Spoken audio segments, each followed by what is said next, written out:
Alhamdulillah wassalatu wassalamu ala Rasulillah, asyhadu an la ilaha illallah wahdahu la syarika lah wa asyhadu anna Muhammadan abduhu wa rasuluh. Allahumma shalli ala Muhammad wa ala ali Muhammad. Amma ba'd. Kita lanjutkan. Saya akan jelaskan tentang hadis ini, yaitu ad-dalil min sunnah, dalil dari sunnah Nabi sallallahu alaihi wasallam tentang 3 martabat. Hadis ini di kalangan para ulama itu masyhur dengan hadis Jibril. Terkenal dengan hadis Jibril. Di dalam hadis ini dijelaskan oleh sahabat Umar bin Khattab, kemudian Abu Hurairah juga dalam riwayat yang diriwayatkan Imam Bukhari dan Muslim dan riwayat yang lain. Yang diriwayatkan oleh Umar ini, Umar mengatakan ketika kami duduk di sisi Nabi, tiba-tiba muncul di tengah kami seseorang yang sangat putih bajunya dan sangat hitam rambutnya. Dan tidak tampak bekas perjalanan. Dan seorang dari kami pun tidak mengenalnya.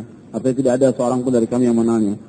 Ini kata-kata la yura alaihi atharus safar, tidak tampak baginya bekas perjalanan. Sebab di masa Nabi, kalau orang datang dari safar, itu terlihat bekas perjalanan.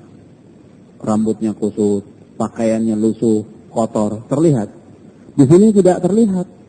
Kalau seandainya dia seorang musafir, orang jauh, mestinya terlihat. Ini bajunya putih bersih, rambutnya hitam, tidak terlihat, tidak tampak kusut. Dia tidak terlihat bahwa dia itu orang musafir, orang jauh. Kemudian kalau dikatakan dia orang Madinah, wala ya'rifuhu minna ahad.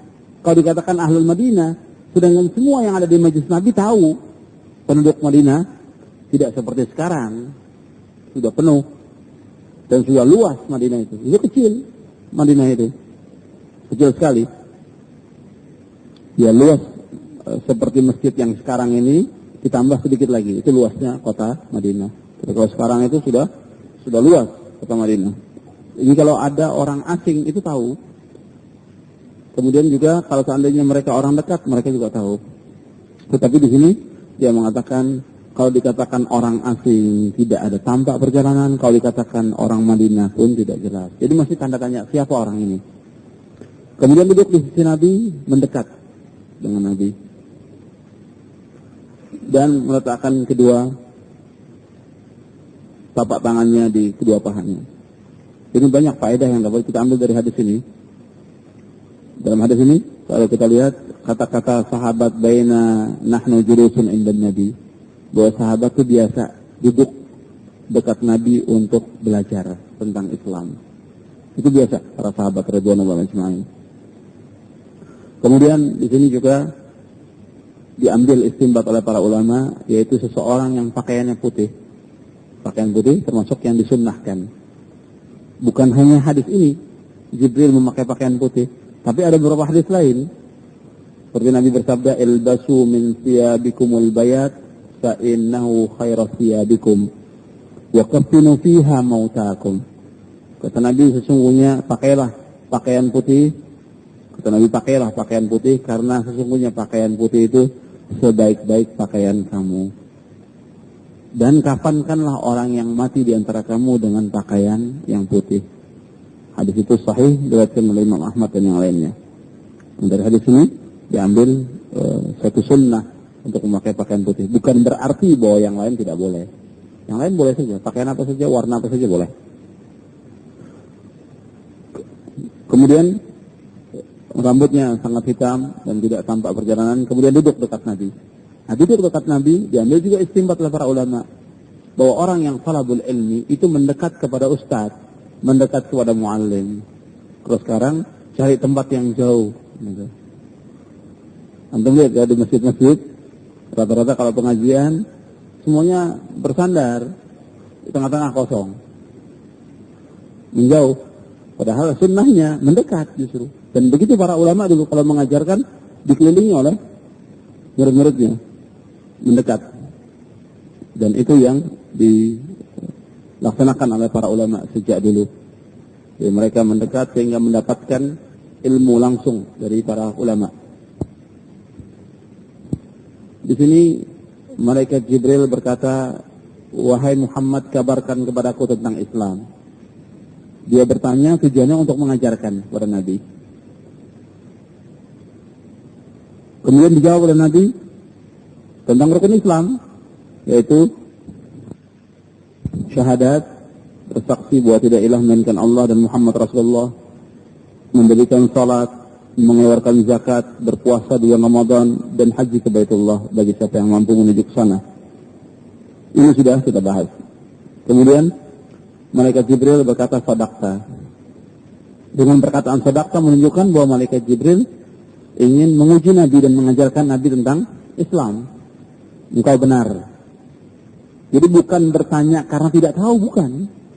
Bertanya ingin menguji bagaimana jawaban Nabi tentang Islam. Buktinya kata-kata sadaqta dibenarkan oleh Jibril. Kalau orang bertanya tidak tahu, dia tidak menjawab apa-apa, melaksanakan.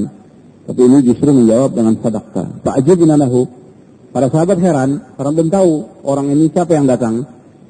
Kami heran, dia yang bertanya, dia yang membenarkan.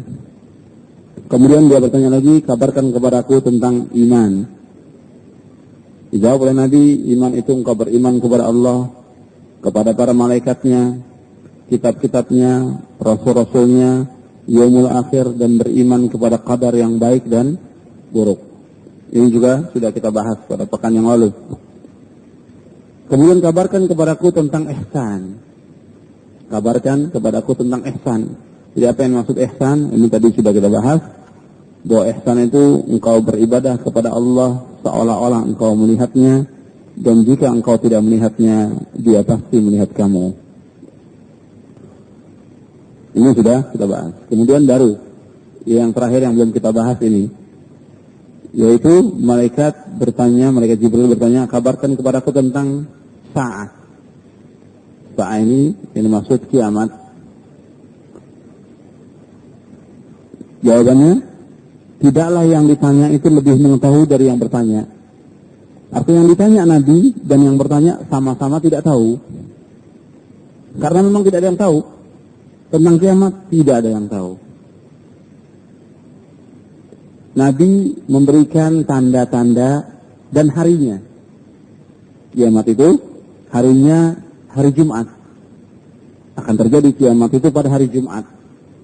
Makanya hari Jumat itu dikatakan Sayyidul Ayyam. Jadi kepala hari atau pokoknya hari, penghulu hari itu hari Jumat. Hari Jumat itu diciptakannya Adam.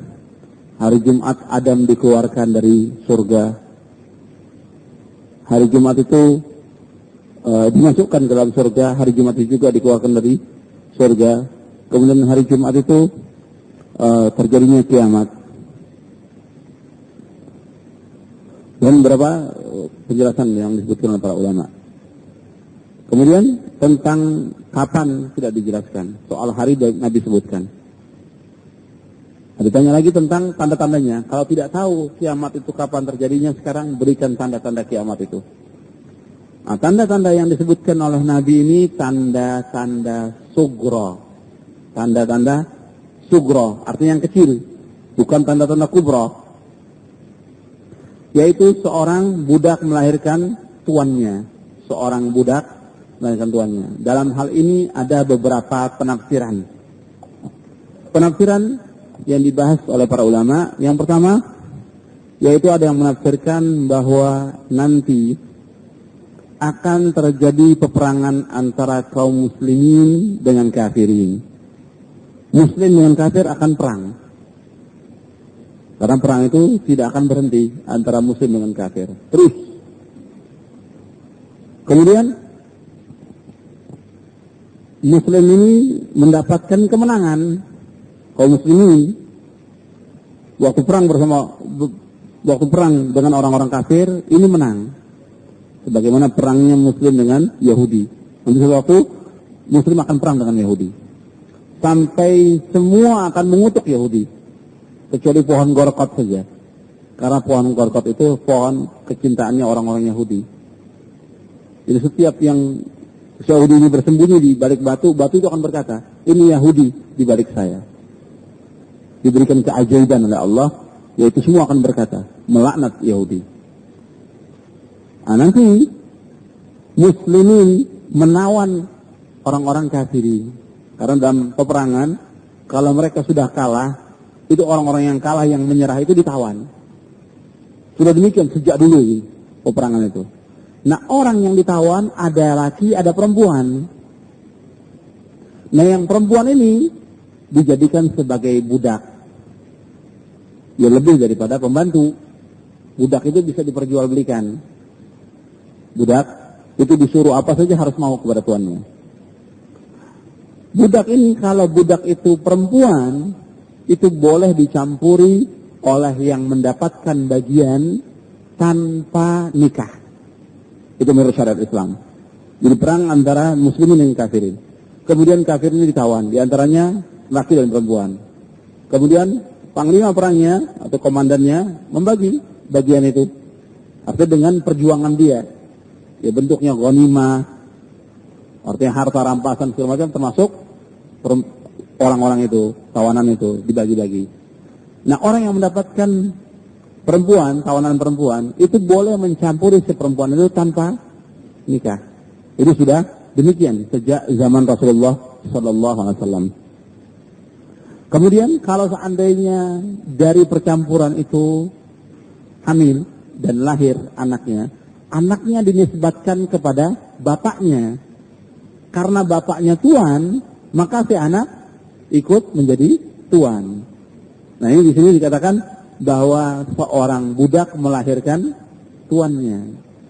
Ini di antara tanda kiamat. Ini sugro yang kecil.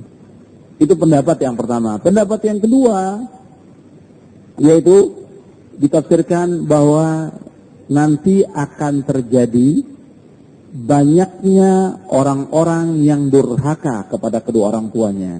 Itu penafsiran yang kedua. Yaitu yang dikatakan seorang budak melahirkan tuannya merupakan kinayah, arti kiasan. Bahwa dia melahirkan tuannya si anak ini, dan itu kita lihat banyak anak-anak yang durhaka kepada orang tuanya. Si ibu dijadikan sebagai budak. Si anak enak-enakan saja. Makan tinggal makan, minum tinggal minum, pakaian dicucikan oleh ibunya, kemudian menyuruh ibunya jadi budak. Jadi banyak terjadi. Dan durhaka kepada orang tua bukan dosa kecil, termasuk kata Nabi akbarul kabair, dosa besar yang paling besar. Sesudah syirik, dosa besar yang paling besar yaitu durhaka kepada kedua orang tua. Nah, ini banyaknya uquq.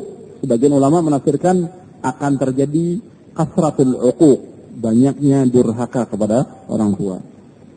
Jadi seolah-olah anak itu sebagai tuannya dan ibu sebagai budaknya. Waliyahudillah. Jadi ini akan terjadi. Jadi dua penafsiran.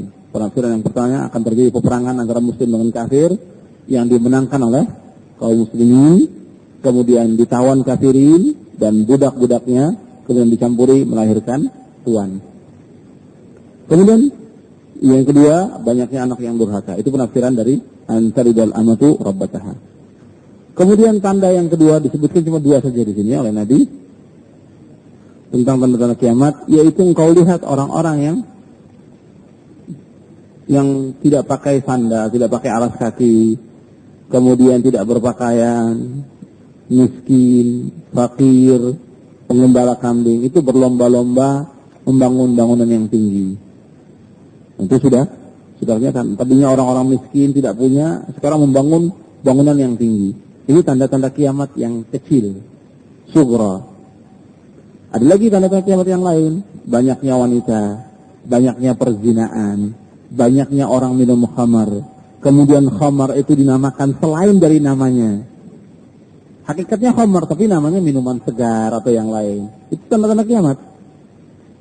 Kemudian nanti ada lagi setelah tanda-tanda kecil ini timbul tanda-tanda yang besar. Nah, kalau sudah yang besar berarti sudah dekat kiamat itu.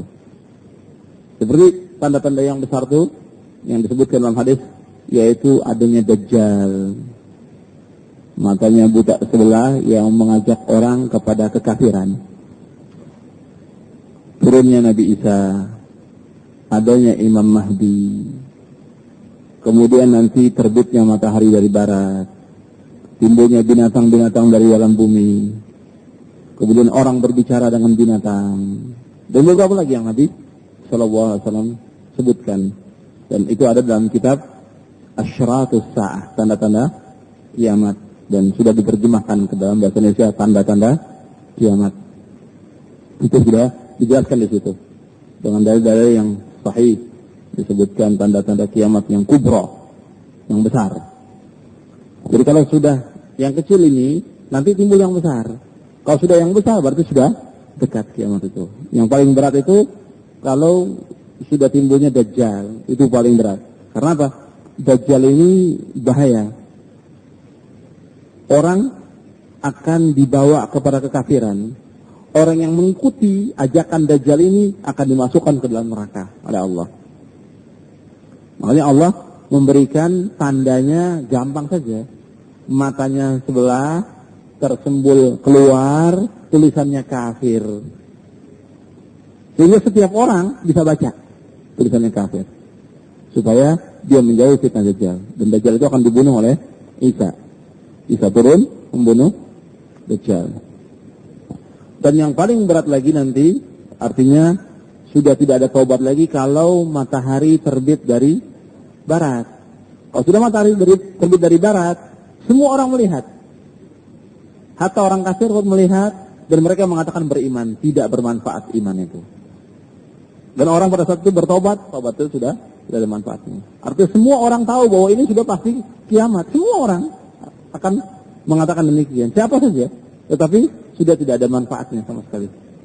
Jadi taubat tidak ada taubat tidak akan diterima oleh Allah kalau matahari sudah terbit dari barat. Itu di antara tanda-tanda kubra, tanda-tanda kiamat yang besar. Nah, yang disebutkan Nabi dua saja dari tanda kiamat yang sugro. Padahal ada berapa tanda kiamat yang sugro? Seperti banyaknya perzinaan, khamar, dan yang lain, riba. Itu juga tanda-tanda kiamat sugro. Nanti setelah itu baru kubro. Kemudian setelah dijelaskan, meskipun tidak semuanya tentang tanda-tanda kiamat itu, pergi. Jadi malaikat Jibril menanyakan sekedar tandanya saja, tidak perlu detail, karena Nabi menjelaskan pada pertemuan yang lain, artinya pada majelis-majelis dengan yang lain. Yang ingin ditanyakan oleh malaikat Jibril, ya sekedar tentang tandanya saja, berapa. Hatta satu sebutkan sudah cukup. Tapi tanda-tanda yang lain nanti Nabi sebutkan dalam pertemuan yang lain dengan para sahabat radhiyallahu anhum ajma'in. Kemudian kata Umar, kami diam beberapa saat. Dan Umar berkata, dan Nabi berkata, tahukah engkau, ya Umar, siapa yang bertanya itu? Karena Umar memang tidak tahu siapa yang bertanya itu, masih belum jelas. Umar menjawab, Allah wa rasuluhu a'lam. Allah dan Rasulnya yang lebih tahu. Ini kalau Nabi masih hidup dengan Allah wa rasuluhu a'lam. Tapi sesudah wafatnya Nabi tidak boleh memakai Rasul, tidak boleh. Kita jawab dengan Allahu a'lam. Di zaman Nabi boleh dijawab demikian, Allah wa rasuluhu a'lam, karena wahyu turunnya melalui perantaraan Rasul. Allah wa rasuluhu a'lam. Tapi setelah wafatnya Nabi tidak boleh lagi tidak mengucapkan Allah wa rasuluhu a'lam. Nabi sudah wafat. Allahu a'lam. Dan Allahu a'lam ini nisful ilm, kata para ulama, separuhnya ilmu. Jadi kalau ada orang bertanya dan kita tidak bisa menjawab, kita jawab dengan Allahu a'lam. Tidak boleh kita memaksakan untuk menjawab. Jadi ada pertanyaan yang kita tahu jawabannya, kita jawab. Ada pertanyaan yang kita tahu, kita jawab dengan Allahu a'lam. Jadi Allahu a'lam itu kata para ulama nisful ilm, separuhnya ilmu. Kemudian Nabi menjelaskan bahwa ini Jibril yang datang kepada kamu mengajarkan urusan agama kamu. Jadi Jibril datang diperintah oleh Allah untuk mengajarkan agama kepada para sahabat radhiyallahu alaihim ajma'in, yaitu Islam, iman, dan ihsan pokoknya. Dan di sini kalau anda melihat dalam hadis ini bahwa Jibril diberikan kemampuan oleh Allah untuk tasyakkul, artinya menjelma menjadi manusia. Diberikan kemampuan. Sebagaimana jin juga diberikan kemampuan untuk menjelma sebagai manusia. Kalau bentuk aslinya seperti Jibril, bentuk aslinya itu besar dengan 600 sayap, kata Nabi. Nabi pernah melihat Jibril yang pertama pada waktu awal-awal diberikan wahyu dekat Gua Hira. Kemudian setelah itu, kalau tidak salah waktu di Madinah, dalam bentuknya yang asli dengan 600 sayap menutup langit. Itu malaikat Jibril. Belum malaikat yang lain yang sekian banyak. Besarnya malaikat luar biasa. Besarnya malaikat. Lebih-lebih malaikat yang memikul arsy Allah itu. Jadi malaikat dan jin itu diberikan kemampuan untuk tasyakkul, menjelma sebagai manusia. Dan sekarang orang tidak bisa mengatakan ini malaikat atau bukan, nggak bisa. Pada zaman Nabi yang mengetahui. Hatta sahabat tidak tahu buktinya. Yang memberikan, artinya yang mengenalkan bahwa itu malaikat Jibril, yaitu Rasulullah. Jadi kalau ada orang yang mendakwahkan saya melihat malaikat, itu kadzdzab, orang itu dusta. Nggak benar. Dari mana dia tahu itu malaikat? Ya, kemungkinan turun malaikat rahmat dan segala macam mungkin saja, tapi kita bisa menentukan bahwa itu malaikat dari mana? Nggak bisa. Dan sekarang ini dakwaan-dakwaan seperti itu banyak, dan kemudian mereka mengatakan saya dapat wahyu, dapat ilham dan segala macam. Akhirnya menyimpang dari agama yang benar. Wallahu a'lam bishawab. Iya, saya pikir cukup dulu ya penjelasan tentang ini. Adapun al-asl tsalits insyaallah pekan depan kita lanjutkan. Jadi yang dapat kita ambil faedah dari hadis ini yaitu para sahabat biasa duduk di sisi Nabi. Memperhatikan sahabat, ini pelajaran penting bagi talibul ilmi. Sampai ada buku khusus membahas soal hadis ini aja. Ini penting.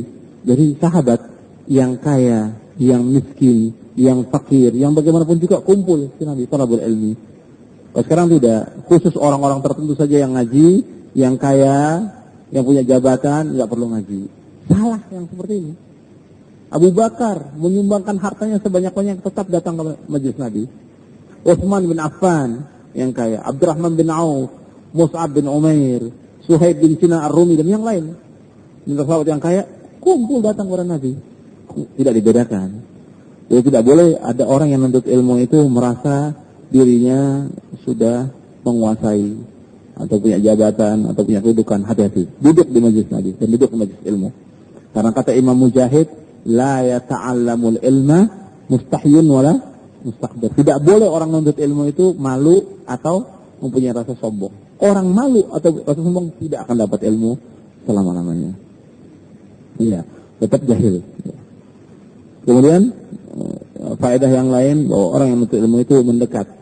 Artinya mencari sampai dapat, dan itu yang dilakukan oleh para sahabat radhiyallahu anhum ajma'in. Itu saja yang dapat diambil. Adapun tentang rukun Islam, rukun iman, ihsan sudah kita bahas. Wallahu a'lam. Ya subhanakallah wa bihamdik asyhadu an la ilaha illa anta astaghfiruka wa atubu ilaik.